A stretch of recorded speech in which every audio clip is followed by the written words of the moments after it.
Lou Reed, 31. August 1969.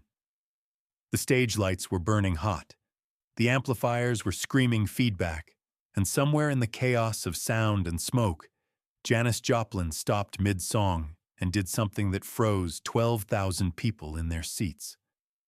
She turned away from the microphone, looked directly into the wings where her band stood confused, and screamed a name that nobody understood. "Where is Lau?" Her voice cracked with something beyond stage performance, beyond the blues she channeled every night. It was raw. It was desperate. And for 40 years, nobody knew why. The bootleg recordings of that night captured the moment, buried in the static and crowd noise. Rock historians dismissed it as another Janis outburst, another moment of her volcanic personality erupting under the influence of Southern comfort and stage adrenaline. But they were wrong. In 2009, when a storage unit in San Francisco was finally opened after decades of legal battles over Janis Joplin's estate, a collection of journals and a reel-to-reel tape emerged. On that tape, a phone conversation. And in those journals, the truth about Lou Reed and the night that broke something inside the woman who sang like her heart was on fire.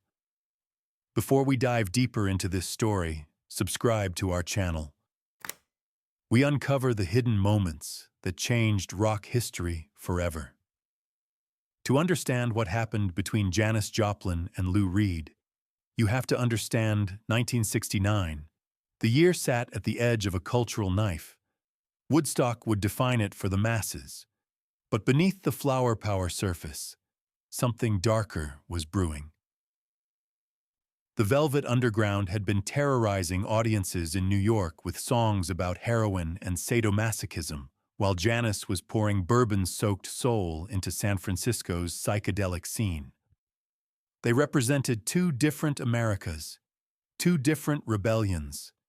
She was the blues mama, the girl from Port Arthur, Texas, who screamed her pain into the sky. He was the pale poet from Brooklyn, the electric nihilist who wrote about street corners and needle marks. They should never have crossed paths. The Velvet Underground's abrasive art rock and Big Brother and the holding company's blues rock existed in separate universes. But the music industry in 1969 was still small enough that paths crossed in unexpected ways. Record executives flew between coasts. Bands shared managers. And sometimes, late at night in hotels after shows, musicians found themselves talking to the one person who might actually understand what it felt like to stand naked in front of thousands of strangers every night. The first time Janis Joplin heard the Velvet Underground, according to her journal entry from March 1968, she was in a hotel room in New York City. Someone, she never wrote who, had brought over a copy of White Light, White Heat and put it on the turntable. She described the experience as like getting punched in the face by sound itself. Lou Reed's voice, sneering and detached, singing about amphetamines and Sister Ray's violence, was everything her music wasn't. Where she poured emotion until it overflowed, he withheld, creating desire through absence. Where she screamed for connection, he cultivated distance. And yet, she listened to the entire album 3 times that night. In her journal, she wrote something that nobody who knew her public persona would expect.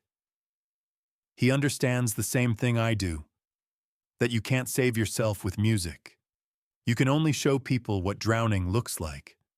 June 1969. 3 months before that mysterious scream would echo across a concert hall, Janis Joplin was in New York for a series of recording sessions. The Cosmic Blues Band, her new project after leaving Big Brother, was struggling to capture the sound she heard in her head. The sessions were running long, tempers were short, and Janis was drinking more than usual. On June 14th, according to the detailed entry in her journal, and confirmed by the phone records that were later uncovered, She called the Velvet Underground's management office. She wanted to speak to Lou Reed. Getting through wasn't easy. The Velvet Underground's people were protective, suspicious of anyone from the West Coast scene they saw as commercial sellouts. But Janis Joplin's name carried weight, and eventually the number was passed along. On the reel-to-reel tape discovered in 2009, the conversation that followed was remarkable for its vulnerability. Both voices, famous for their public performances of toughness, sounded different. Younger, more uncertain. Janis spoke first, her Texas accent thicker than it ever was in interviews, asking if this was weird, if maybe she shouldn't have called. Lou Reed's response, in that distinctive deadpan that could sound like boredom or profound sadness depending on the listener, told her to keep talking. And she did. For 17 minutes, the tape captured Janis Joplin explaining an idea that had been consuming her for weeks. She wanted to do something that had never been done before. A performance that would marry the raw emotionalism of blues with the avant-garde noise experiments of the underground. She wanted Lou Reed to join her on stage at an upcoming show. Not to play Velvet Underground songs, not to play her songs, but to create something entirely new in front of a live audience. No rehearsal, no safety net. Pure improvisation between two artists who represented opposite poles of rock's expanding universe. The silence on the tape after she finished speaking lasted 14 seconds. Long enough to hear Janis breathe, to catch the sound of her lighter clicking as she lit another cigarette. When Lou Reed finally responded, his voice carried something that those who knew him would recognize as genuine interest. He asked questions. What kind of show? What venue? Would there be any structure at all or complete chaos? Janis answered each one, her excitement building, painting a picture of a performance that would terrify record executives and music critics alike. Something dangerous, something real. And then Lou Reed said yes. The show was scheduled for August 23, 1969 at the Fillmore East. Bill Graham, the legendary promoter, had been convinced to give them one night. Though according to people close to him at the time, he thought the whole idea was madness. Janis Joplin and Lou Reed on the same stage, with no set list, no rehearsals, just raw musical conversation in front of a paying audience. Graham agreed because he understood something fundamental about both artists. They needed to push boundaries or die. Not metaphorically. Actually die inside. The part that made them capable of creating anything that mattered. For 6 weeks, the plan held together. Janis would call Lou every few days from wherever she was touring. The conversations, according to her journals, ranged from the deeply philosophical to the completely mundane. They talked about chord progressions, and they talked about childhood. Lou told her about the electroshock therapy his parents had subjected him to as a teenager, trying to cure his sexuality. Janis told him about singing in church in Port Arthur and feeling like a freak in her own skin. These weren't the personas they showed the world. This was something else. A strange friendship forming between two people who had armored themselves so heavily that genuine connection had become almost impossible. But addiction has a way of destroying even the most carefully laid plans. By August, Lou Reed was deep into a period of heroin use that would later be immortalized in songs like Heroin and I'm Waiting for the Man. The Velvet Underground was fracturing. John Cale had been forced out of the band. Management was pressuring them in directions Lou didn't want to go. And then there was the thing Lou Reed rarely talked about, but that consumed him nevertheless. The fear that he was a fraud. That the cool detachment, the nihilistic pose, was just that. A pose. and that if he ever let himself be genuinely vulnerable on stage the way Janis Joplin was every single night, something terrible would happen.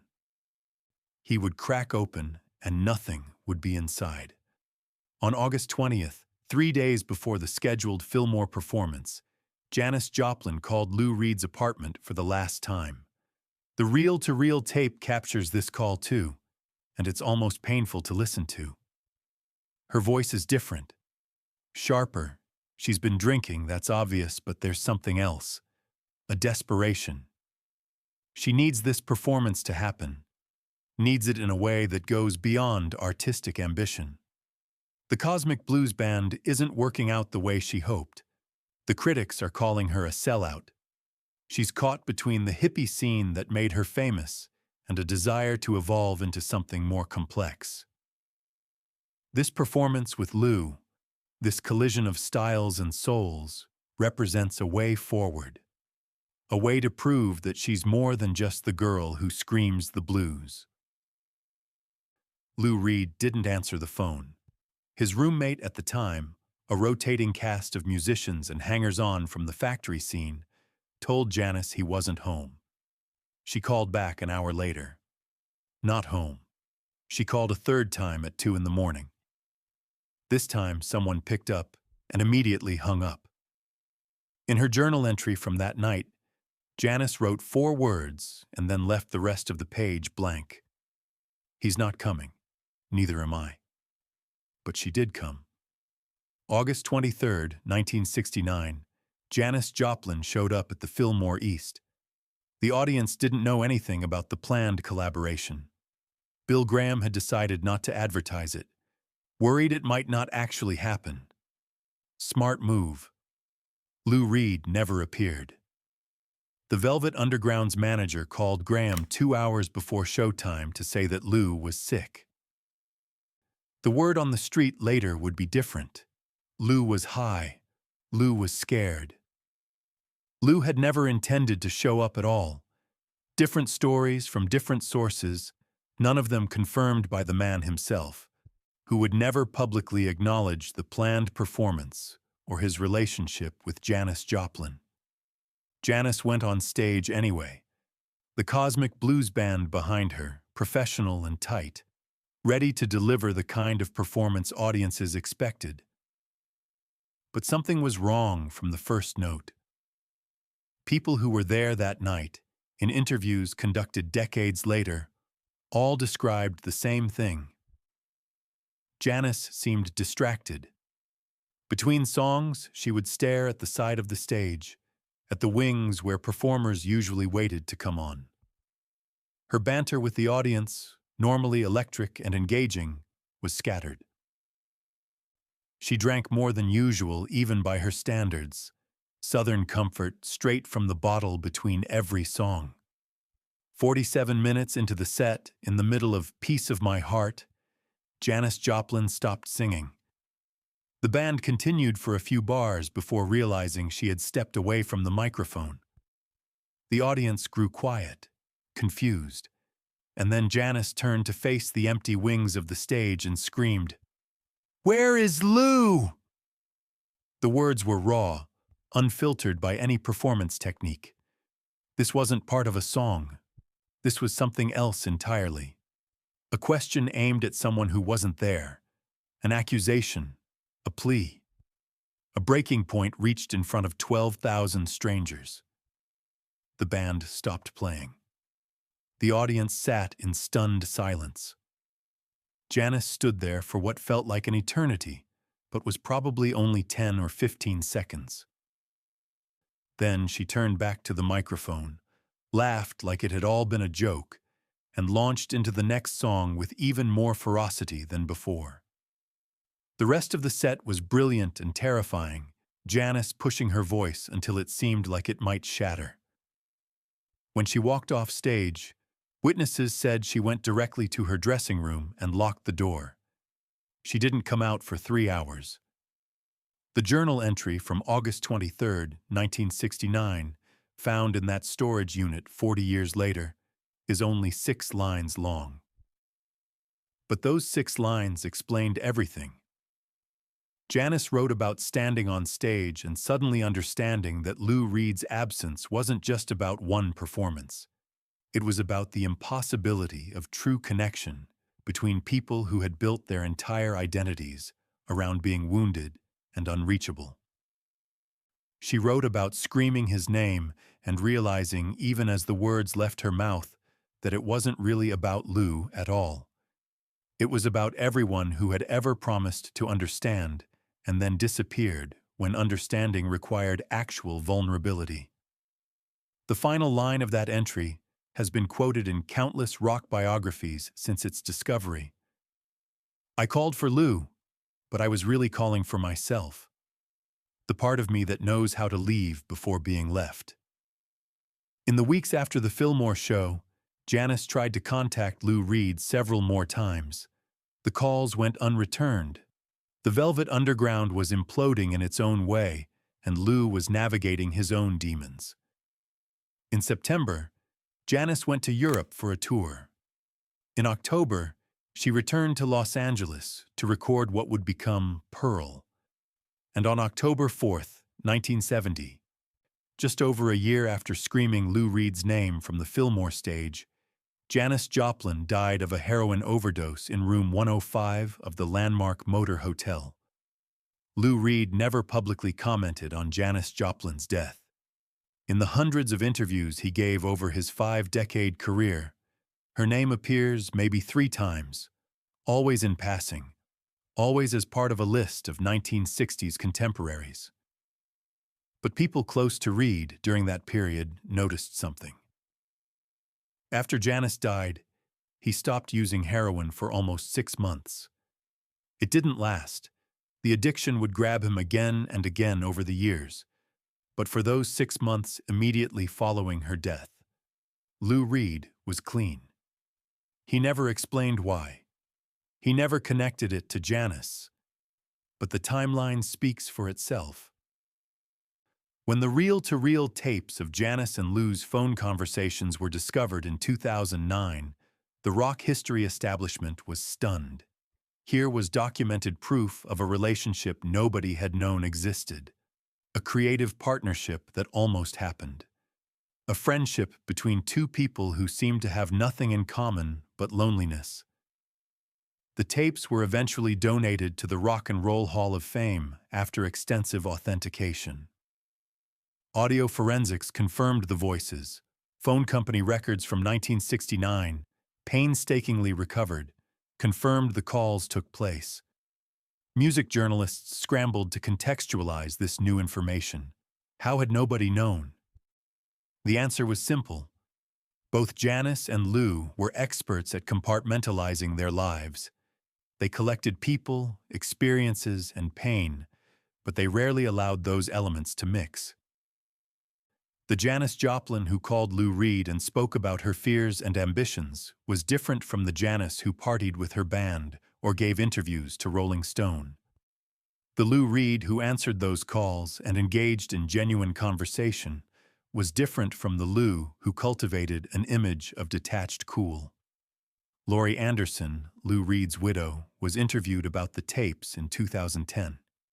She said Lou had mentioned Janis exactly once in all their years together. It was late at night, not long before his own death in 2013. They were talking about regrets, about the moments in life where you can see the fork in the road and you chose the path that led to safety instead of truth. Lou told Laurie about a performance he was supposed to do years ago with someone who understood what it meant to stand naked in front of an audience. He didn't say it was Janis Joplin. He didn't say he backed out because he was terrified. But Laurie understood. And after the tapes were made public, she understood even more.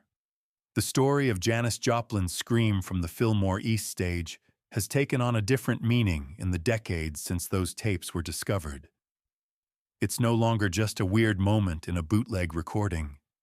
It's a document of vulnerability, of the moment when the performance breaks down and the real person underneath is exposed.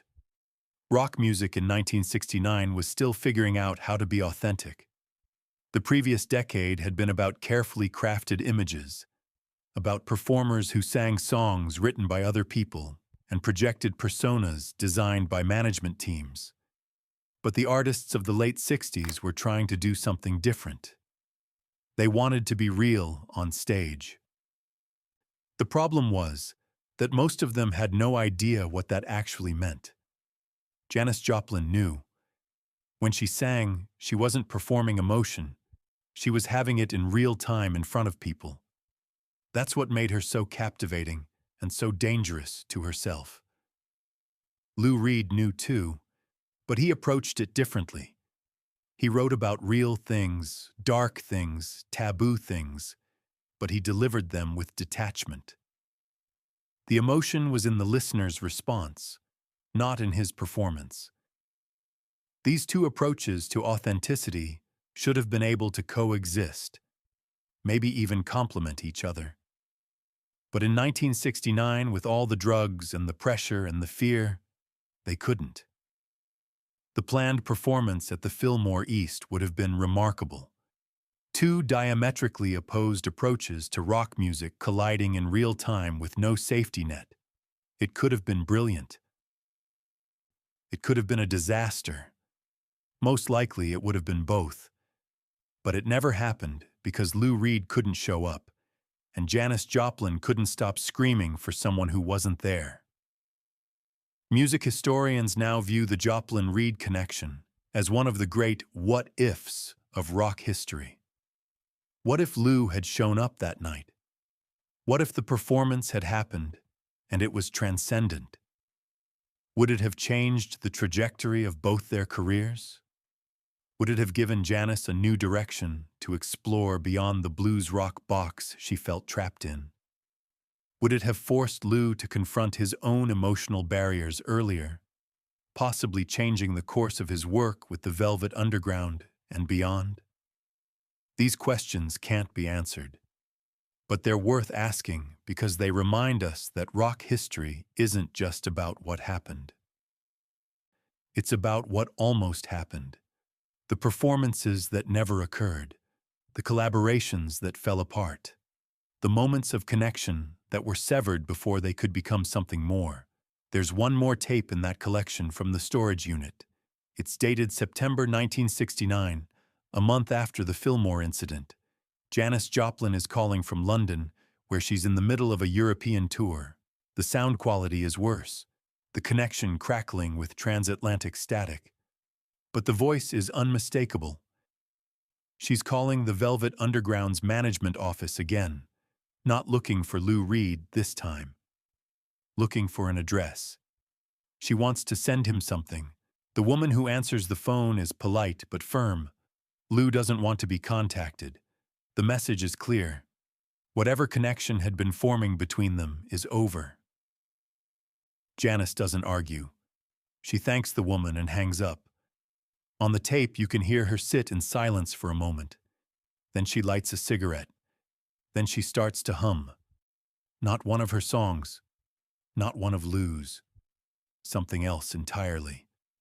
Something that sounds like it could have been the beginning of what they might have created together if fear and addiction and the weight of their own armor hadn't gotten in the way. That hum continues for 2 minutes and 13 seconds. Then the tape ends. Lou Reed lived another 43 years after Janis Joplin died.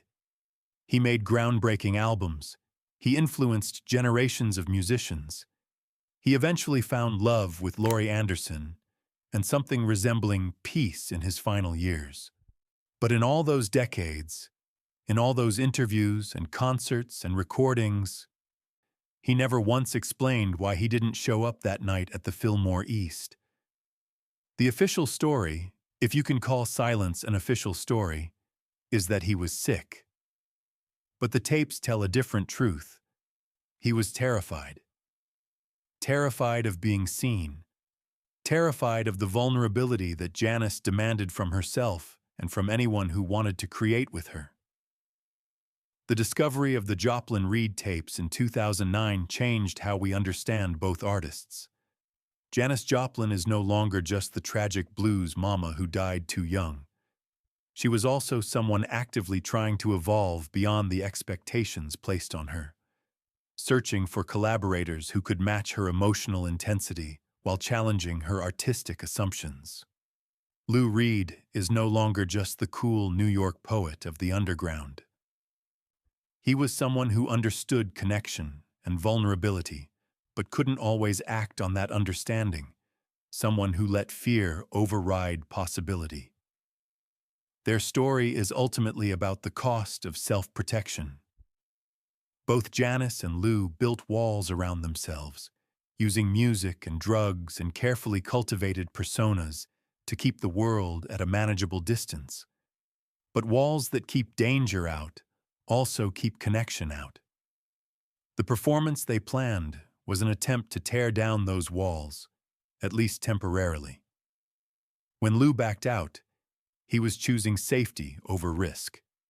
And Janis, standing on that stage screaming his name into the void, was confronting the reality that she had been choosing the same thing in different ways her entire life. The bootleg recordings of that Fillmore East show, now available on various underground rock archives, have become collector's items. People listen to them not for the music, which is good but not Janis's best, but for that moment. The scream. "Where is Lou?" It's become a kind of anthem for anyone who has ever stood metaphorically on a stage and called for someone who wasn't there. For anyone who has ever taken the risk of reaching out only to be met with silence. For anyone who understands that the most painful performances are the ones where you're the only one who showed up. Rock music in the decades since has been shaped by both Janis Joplin's raw emotionalism and Lou Reed's detached poetry. The balance between vulnerability and protection, between showing everything and revealing nothing, is one that every artist since has had to navigate. The tragedy of the Joplin-Reed story is that they could have shown each other and shown audiences how to hold both those truths simultaneously, how to be open and guarded, how to be vulnerable and strong, how to scream and whisper in the same breath. Instead, we have a tape. 17 minutes of conversation between two people who understood each other in ways most people never would. A planned performance that never happened. A scream that echoed for 40 years before anyone understood what it meant. And two careers that continued on separate paths, never intersecting again, until one ended too soon and the other ended with an old man doing Tai Chi in the park, having outlived most of his demons, but never quite escaping the memory of the nights when fear won over courage. In her final journal entry, written on October 3, 1970, the day before she died, Janis Joplin mentioned Lou Reed one last time. She didn't write about the Fillmore show or the unanswered phone calls or the performance that never happened. She wrote something simpler and more devastating. "I understand now why Lou didn't show up. Same reason I won't be showing up much longer either.